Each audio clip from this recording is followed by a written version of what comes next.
ರೈಲ್ವೇಸ್ನಲ್ಲಿ without ticket ಅಂದರೆ ಏನು? Ticket ತಗೊಳ್ಳದೇ ಇರೋದಷ್ಟೇ ವಿತೌಟ್ ಟಿಕೆಟಾ?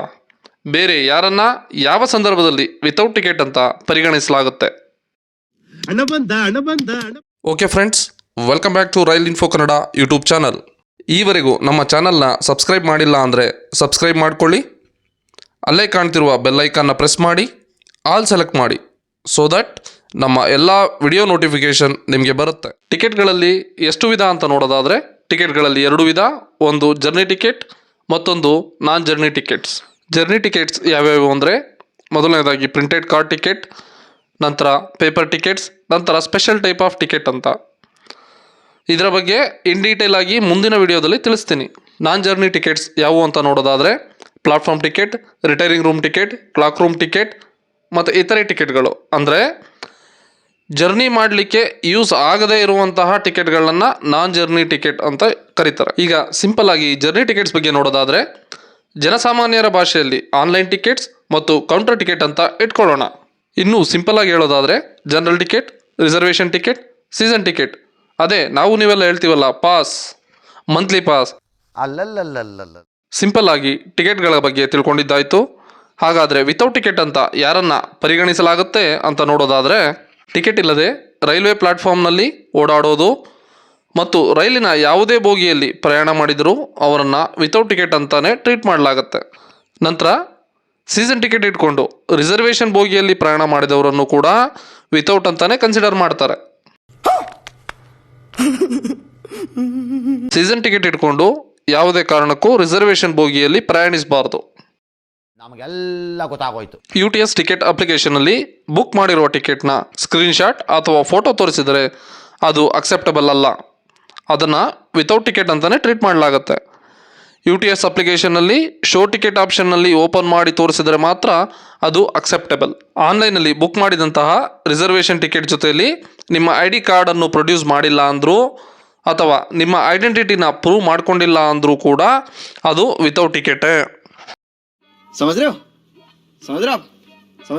ಕೌಂಟರ್ನಲ್ಲಿ ಬುಕ್ ಮಾಡಿದಂತಹ ನಾರ್ಮಲ್ ರಿಸರ್ವೇಷನ್ ಟಿಕೆಟ್ನ ಪ್ರಯಾಣ ಮಾಡುವಾಗ ವಿತ್ ID ಕಾರ್ಡ್ ಪ್ರೊಡ್ಯೂಸ್ ಮಾಡಬೇಕು. ಒಂದು ವೇಳೆ ಕೌಂಟರ್ ಟಿಕೆಟ್ ಪ್ರೊಡ್ಯೂಸ್ ಮಾಡಿಲ್ಲ ಅಂದರೆ ಅದನ್ನು ಲಾಸ್ ಆಫ್ ಟಿಕೆಟ್ ಅಂತ ಕನ್ಸಿಡರ್ ಮಾಡಿ ಆಕ್ಚುಯಲ್ ಫೇರ್ ಆಫ್ ದ ಟಿಕೆಟ್ನ ಮತ್ತೆ ಕಟ್ಟಿಸ್ಕೊಳ್ಳಾಗುತ್ತೆ. ಕೌಂಟರ್ನಲ್ಲಿ ಬುಕ್ ಮಾಡಿದಂತಹ ತತ್ಕಾಲ್ ರಿಸರ್ವೇಷನ್ ಟಿಕೆಟ್ನ ಪ್ರಯಾಣದ ಸಮಯದಲ್ಲಿ ಪ್ರೊಡ್ಯೂಸ್ ಮಾಡಿಲ್ಲ ಅಂದರೆ ವಿತೌಟ್ ಅಂತ ಕನ್ಸಿಡರ್ ಮಾಡಲಾಗುತ್ತೆ. ಬಿಕಾಸ್ ಟಿಕೆಟ್ನ ನೀವು ಹೊರಡುವ ಸ್ಟೇಷನ್ನಲ್ಲಿ ಅಥವಾ ಅಕ್ಕಪಕ್ಕದ ಸ್ಟೇಷನ್ ಬಿಟ್ಟು ಬೇರೆ ಯಾವುದೋ ದೂರದ ಸ್ಟೇಷನಲ್ಲಿ ತೆಗೆಸಿ ತತ್ಕಾಲ್ ಕೋಟಾನ ಮಿಸ್ಯೂಸ್ ಮಾಡಿದ್ದೀರಿ ಅಂತ ಅಂದ್ಕೊಂಡು ವಿತೌಟ್ ಟಿಕೆಟ್ ಅಂತ ಕನ್ಸಿಡರ್ ಮಾಡ್ತಾರೆ. ಈ ಸಿಚುಯೇಷನಲ್ಲಿ ನಿಮಗೆ ಯಾವುದೇ ಸೀಟ್ ಗ್ಯಾರಂಟಿ ನೀಡಲಾಗುವುದಿಲ್ಲ. ಇಲ್ಲೊಂದು ಸಮಸ್ಯೆ ಖಂಡಿತ ಇದೆ. ನಿಮ್ಮ ಹೆಸರಿನಲ್ಲಿ ಟಿಕೆಟ್ ಬುಕ್ ಮಾಡಿ ಬೇರೆಯವರು ಆ ಟಿಕೆಟ್ನಲ್ಲಿ ಪ್ರಯಾಣ ಮಾಡಿದರೆ ಅದನ್ನು ಟ್ರಾನ್ಸ್ಫರ್ ಆಫ್ ಟಿಕೆಟ್ ಅಂತ ಹೇಳಿ ವಿತೌಟ್ ಟಿಕೆಟ್ ಅಂತ ಕನ್ಸಿಡರ್ ಮಾಡ್ತಾರೆ. ನೀವು ಈ ರೀತಿ ಟ್ರಾನ್ಸ್ಫರ್ ಆಫ್ ಟಿಕೆಟ್ ಮಾಡ್ಕೋಬೇಕು ಅಂದರೆ ಪ್ರಯಾಣದ 24 ಗಂಟೆ ಮುಂಚಿತವಾಗಿ ನಿಮ್ಮ ರಕ್ತ ಸಂಬಂಧಿ ಅಥವಾ ಆಫೀಸ್ ಕೊಲೀಗ್ಗಳ ಹೆಸರಿಗೆ ರೈಲ್ವೆ ರಿಸರ್ವೇಷನ್ ಕೌಂಟರಿಂದ ಟ್ರಾನ್ಸ್ಫರ್ ಮಾಡಿಸ್ಕೊಳ್ಬೋದು.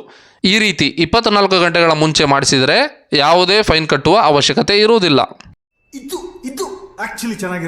ನಿಮ್ಮ ವಯಸ್ಸು, ಅದರಲ್ಲೂ ಗಂಡಸರಿಗೆ 60, ಹೆಂಗಸರಿಗೆ 45 ವರ್ಷ ಆಗದೇ ಇದ್ದರೂ ತಮ್ಮ ವಯಸ್ಸನ್ನು 60ಕ್ಕಿಂತ ಜಾಸ್ತಿ ಅಥವಾ 45ಕ್ಕಿಂತ ಜಾಸ್ತಿ ಅಂತ ಬುಕ್ ಮಾಡಿಕೊಂಡು ನಿಮ್ಮ ವಯಸ್ಸು ಅಷ್ಟಿಲ್ಲ ಅಂತ ಆದರೆ, ನಮೂದಿಸಿರುವ ವಯಸ್ಸಿಗಿಂತ ಕಮ್ಮಿ ವಯಸ್ಸಿನವರು ನೀವಾಗಿದ್ದರೆ ನಿಮ್ಮನ್ನು ಸೀನಿಯರ್ ಸಿಟಿಸನ್ ಕೋಟಾ ಮಿಸ್ಯೂಸ್ ಮಾಡಿದ್ದೀರಿ ಎಂದು ವಿತೌಟ್ ಟಿಕೆಟ್ ಅಂತ ಕನ್ಸಿಡರ್ ಮಾಡ್ತಾರೆ. ಹೆಣ್ಣು ಮಕ್ಕಳಿಗೆ ಆಕ್ಚುಲ್ ಆಗಿ 58 ವರ್ಷ ಸೀನಿಯರ್ ಸಿಟಿಸನ್ ಕೋಟಾಗೆ ಎಲಿಜಿಬಲ್. ಆದರೆ ಇತ್ತೀಚೆಗೆ 45 ವರ್ಷ ಅದಕ್ಕಿಂತ ಮೇಲ್ಪಟ್ಟ ಹೆಂಗಸರನ್ನು ಸೀನಿಯರ್ ಸಿಟಿಸನ್ ಕೋಟಾದಲ್ಲಿ ಕನ್ಸಿಡರ್ ಮಾಡಲಾಗುತ್ತೆ. ನಿಮ್ಮ ಸರಿಯಾದ ವಯಸ್ಸನ್ನು ನಮೂದಿಸಿ ಪ್ರಯಾಣ ಮಾಡುವುದು ದಂಡಕ್ಕೆ ಎಡೆ ಮಾಡಿಕೊಡುವುದಿಲ್ಲ. ಈ ಸಿಚುಯೇಷನ್ನಲ್ಲಿ ನಿಮಗೆ ಯಾವುದೇ ಸೀಟ್ ಗ್ಯಾರಂಟಿ ನೀಡಲಾಗುವುದಿಲ್ಲ. ರೈಲ್ವೆ ಕಡೆಯಿಂದ ಕೆಲವರಿಗೆ ಇಶ್ಯೂ ಮಾಡುವಂತಹ ಕಾಂಪ್ಲಿಮೆಂಟರಿ ಪಾಸ್ ಯೂಸ್ ಮಾಡಿ ಬುಕ್ ಮಾಡಿದಂತಹ ಟಿಕೆಟ್ಗಳನ್ನು ಪಾಸ್ ಜೊತೆಯಲ್ಲಿ ಟಿಕೆಟ್ ಪ್ರೊಡ್ಯೂಸ್ ಮಾಡಬೇಕು. ಇದರಲ್ಲಿ ಯಾವುದಾದರೂ ಒಂದು ಇಲ್ಲ ಅಂದ್ರೂ ವಿತೌಟ್ ಟಿಕೆಟ್ ಅಂತಲೇ ಕನ್ಸಿಡರ್ ಮಾಡ್ತಾರೆ. ಕೆಲವೊಂದು ಕನ್ಸೆಷನ್ ಯೂಸ್ ಮಾಡಿ ಟಿಕೆಟ್ನ ಬುಕ್ ಮಾಡೋದಾದರೆ, like cancer patient concession, physically challenged concession. ಈ ಕನ್ಸೆಷನಲ್ಲಿ ಬುಕ್ ಮಾಡಿದಂತಹ ಟಿಕೆಟ್ ಜೊತೆ ಕನ್ಸೆಷನ್ಗೆ ಎಲಿಜಿಬಲ್ ಆಗುವಂತಹ ಸಪೋರ್ಟೆಡ್ ಡಾಕ್ಯುಮೆಂಟ್ಸ್ ಮತ್ತು ಐ ಡಿ ಕಾರ್ಡ್ ಪ್ರೊಡ್ಯೂಸ್ ಮಾಡಬೇಕು. ಅಕಸ್ಮಾತಾಗಿ ಇದೆರಡೂ ಪ್ರೊಡ್ಯೂಸ್ ಮಾಡಿಲ್ಲ ಅಂದರೆ ಆಗ ಕೂಡ ನಿಮ್ಮನ್ನು ವಿತೌಟ್ ಟಿಕೆಟ್ ಅಂತಲೇ ಕನ್ಸಿಡರ್ ಮಾಡ್ತಾರೆ. ಒಂದು ವೇಳೆ ಪ್ಯಾಸೆಂಜರ್ ಟ್ರೈನ್ ಟಿಕೆಟ್ ಅಥವಾ ಸೆಕೆಂಡ್ ಆರ್ಡಿನರಿ ಟಿಕೆಟ್ ತಗೊಂಡು ಮೇಲ್ಬಾರ್ ಎಕ್ಸ್ಪ್ರೆಸ್ ಅಥವಾ ಸೂಪರ್ ಫಾಸ್ಟ್ ಟ್ರೈನಲ್ಲಿ ಪ್ರಯಾಣ ಮಾಡಿದರೆ ಅದು ಕೂಡ ವಿತೌಟ್ ಟಿಕೆಟ್ ಆಗುತ್ತೆ. ನೀವು ಅನಾಥರೈಸ್ಡ್ ಆಗಿ ಫಿಸಿಕಲ್ ಚಾಲೆಂಜರ್ಡ್ ಅವ್ರಿಗಾಗಿ ಮೀಸಲಿರುವ ಬೋಗಿ ಅಥವಾ ಪ್ಯಾಂಟ್ರಿ ಕಾರ್ನಲ್ಲಿ ಅಥವಾ ಲಗೇಜ್ ಬೋಗಿಯಲ್ಲಿ ಪ್ರಯಾಣ ಮಾಡಿದರೆ ಕೂಡ ಅದನ್ನು ವಿತೌಟ್ ಟಿಕೆಟ್ ಅಂತಲೇ ಕನ್ಸಿಡರ್ ಮಾಡ್ತಾರೆ. ಆನ್ಲೈನಲ್ಲಿ ಬುಕ್ ಮಾಡಿದಂತಹ ತತ್ಕಾಲ್ ಆಗಲಿ ನಾರ್ಮಲ್ ಟಿಕೆಟ್ ಆಗಲಿ ಚಾರ್ಟ್ ಪ್ರಿಪೇರ್ಡ್ ಆದ ನಂತರ ಅಂದರೆ ಟ್ರೈನ್ ಹೊರಡುವ 3 ರಿಂದ 4 ಗಂಟೆ ಬಿಫೋರ್ ಕೂಡ ವೇಟಿಂಗ್ ಲಿಸ್ಟ್ನಲ್ಲಿ ಇದ್ದರೆ ಆ ಹಣ ರೀಫಂಡ್ ಆಗುತ್ತೆ. ಸೊ ವೇಟಿಂಗ್ ಲಿಸ್ಟ್ ಈ ಟಿಕೆಟ್ ಪ್ಯಾಸೆಂಜರ್ನ ಡ್ರಾಪ್ಡ್ ಈ ಟಿಕೆಟ್ ಅಂತ ಪರಿಗಣಿಸಿ ವಿತೌಟ್ ಟಿಕೆಟ್ ಅಂತ ಕನ್ಸಿಡರ್ ಮಾಡಲಾಗುತ್ತೆ. ಆ ವೇಟಿಂಗ್ ಲಿಸ್ಟ್ ಈ ಟಿಕೆಟ್ ಇಟ್ಕೊಂಡು ನೀವು ಟ್ರಾವೆಲ್ ಮಾಡಲಿಕ್ಕೆ ಎಲಿಜಿಬಲ್ ಇರೋಲ್ಲ. ಒಂದು ವೇಳೆ ನೀವು ಟ್ರಾವೆಲ್ ಮಾಡಲೇಬೇಕು ಅಂದರೆ ಪುನಃ ದಂಡ ಕಟ್ಟಿ ಟ್ರಾವೆಲ್ ಮಾಡಬೇಕಾಗತ್ತೆ. ಅನ್ಎಕ್ಸ್ಚೇಂಜ್ಡ್ ಮಿಲ್ಟ್ರಿ ಅಥವಾ ಪೊಲೀಸ್ ವಾರಂಟ್ ಇದ್ದರೆ ಅದನ್ನು ಕೂಡ ವಿತೌಟ್ ಟಿಕೆಟ್ ಅಂತಾನೆ. ಆ್ಯಕ್ಚುಲಿ ಆ ವಾರಂಟ್ಗಳನ್ನ ಟಿಕೆಟ್ ಕೌಂಟ್ರಲ್ಲಿ ಪ್ರಯಾಣಕ್ಕಿಂತ ಮೊದಲು ಪ್ರೊಡ್ಯೂಸ್ ಮಾಡಿ ಟಿಕೆಟ್ ತಗೊಂಡು ಬರಬೇಕಾಗತ್ತೆ. ಎಂ ಪಿಗಳ ಪಾಸ್ ಅಥವಾ ಎಮ್ ಎಲ್ ಎಗಳಿಗೆ ಕೊಡುವ ಕೂಪನ್ಗಳನ್ನು ಮಿಸ್ಯೂಸ್ ಮಾಡಿದಾಗಲೂ ಕೂಡ ಅದನ್ನು ವಿತೌಟ್ ಟಿಕೆಟ್ ಅಂತಲೇ ಕನ್ಸಿಡರ್ ಮಾಡಲಾಗುತ್ತೆ.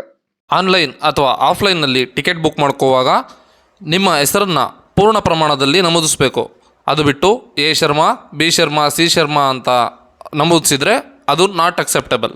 ನಿಮ್ಮ ಹೆಸರನ್ನು ನಮೂದಿಸದೆ ನಿಮ್ಮ ಮನೆತನದ ಹೆಸರನ್ನು ನಮೂದಿಸಿದರೆ ಅದು ನಾಟ್ ಅಕ್ಸೆಪ್ಟಬಲ್. ಸೋಷಿಯಲ್ ಮೀಡಿಯಾದ ಕೆಲವೊಂದು ವಿಡಿಯೋಗಳಲ್ಲಿ ನೋಡಿರುವಂತೆ ಪ್ಲಾಟ್ಫಾರ್ಮ್ ಟಿಕೆಟ್ ತೊಗೊಂಬಂದರೆ ಟಿಕೆಟ್ ಇಶ್ಯೂ ಮಾಡ್ತಾರೆ ಅಂತ ಹೇಳ್ತಾರೆ. ಆದರೆ ನೀವು ಪ್ಲಾಟ್ಫಾರ್ಮ್ ಟಿಕೆಟ್ ತೊಗೊಂಡು ಟ್ರೈನ್ಗೆ ಹತ್ತಿದ್ರೆ ಯಾವುದೇ ರೀತಿಯ ಟಿಕೆಟ್ಗಳನ್ನು ಇಶ್ಯೂ ಮಾಡೋಲಾಗಲ್ಲ. ಅವ್ರನ್ನ ವಿತೌಟ್ ಟಿಕೆಟ್ ಅಂತಲೇ ಕನ್ಸಿಡರ್ ಮಾಡಲಾಗುತ್ತೆ. ಓವರ್ ರೈಡಿಂಗ್ ಅಂದರೆ ಟಿಕೆಟ್ ತೆಗೆದುಕೊಂಡಿರುವಂತಹ ಡೆಸ್ಟಿನೇಷನ್ ಸ್ಟೇಷನ್ಗಿಂತ ಮುಂದಿನ ಸ್ಟೇಷನ್ಗೆ ಪೂರ್ವಾನುಮತಿ ಅಥವಾ ಜರ್ನಿ ಎಕ್ಸ್ಟೆನ್ಷನ್ ತೆಗೆದುಕೊಳ್ಳದೆ ಪ್ರಯಾಣ ಬೆಳೆಸಿದರೆ ಅದನ್ನು ವಿತೌಟ್ ಟಿಕೆಟ್ ಅಂತಲೇ ಕನ್ಸಿಡರ್ ಮಾಡ್ತಾರೆ. ಈ ಕಣ್ಣಲ್ಲಿ ಇನ್ನೂ ಏನೇನು ನೋಡಬೇಕೋ ಕಾಣೆ. ರೈಲ್ವೆನಲ್ಲಿ ಯಾರಿಗೂ ಯಾವುದು ಉಚಿತ ಸೇವೆ ಇರೋದಿಲ್ಲ. ರುಕೋ ಜರಾ ಸಬರ್ ಕರೋ. ಇಷ್ಟೆಲ್ಲ ನೋಡಿದ ಮೇಲೆ ಹೆಂಗಪ್ಪ ರೈಲ್ವೆನಲ್ಲಿ ಪ್ರಯಾಣ ಬೆಳೆಸೋದು ಅಂತ ಯೋಚನೆ ಮಾಡ್ತಾ ಇದ್ದೀರಾ? It's so simple. ಸರಿಯಾದ ಟ್ರಾವೆಲಿಂಗ್ ಅಥಾರಿಟಿ ಅಂದರೆ ಟಿಕೆಟ್, ಪಾಸ್ಗಳು ಮತ್ತು ಸೂಕ್ತವಾದ ಐ ಡಿ ಕಾರ್ಡ್ ಇಟ್ಕೊಳ್ಳಿ. ನಿಮ್ಮ ಸರಿಯಾದ ಏಜ್ನ ನಮೂದಿಸಿ ಬುಕ್ ಮಾಡಿಕೊಂಡು ಪ್ರಯಾಣ ಬೆಳೆಸುವ ಮುಂಚಿತವಾಗಿ ಆನ್ಲೈನಲ್ಲಿ ಟಿಕೆಟ್ ಬುಕ್ ಮಾಡಿದರೆ ವೇಟಿಂಗ್ ಲಿಸ್ಟ್ ಇಲ್ಲ ಅಂತ ಖಾತ್ರಿಪಡಿಸಿಕೊಂಡು ನೀವು ಯಾವ ಕ್ಲಾಸ್ಗೆ ಟಿಕೆಟ್ ಪಡೆದಿದ್ದೀರಿ ಆ ಕ್ಲಾಸ್ನಲ್ಲಿ ಆರಾಮಾಗಿ ಪ್ರಯಾಣ ಮಾಡಿ. ಟಿಕೆಟ್ ರಹಿತ ಪ್ರಯಾಣ ದಂಡಕ್ಕೆ ಆಹ್ವಾನ. ಇದಿಷ್ಟು ರೈಲ್ವೆನಲ್ಲಿ ವಿತೌಟ್ ಟಿಕೆಟ್ ಬಗ್ಗೆ ಮಾಹಿತಿ. ಇದೇ ರೀತಿ ಹೆಚ್ಚಿನ ರೈಲ್ವೆ ಮಾಹಿತಿಗಾಗಿ ವಿಡಿಯೋಗಳನ್ನು ಲೈಕ್ ಮಾಡಿ ಮತ್ತು ನಮ್ಮ ಚಾನಲನ್ನು ಸಬ್ಸ್ಕ್ರೈಬ್ ಮಾಡಿ, ವಿಡಿಯೋಗಳನ್ನು ಶೇರ್ ಮಾಡಿ. ಆಯಿತು. ಆಮೇಲೆ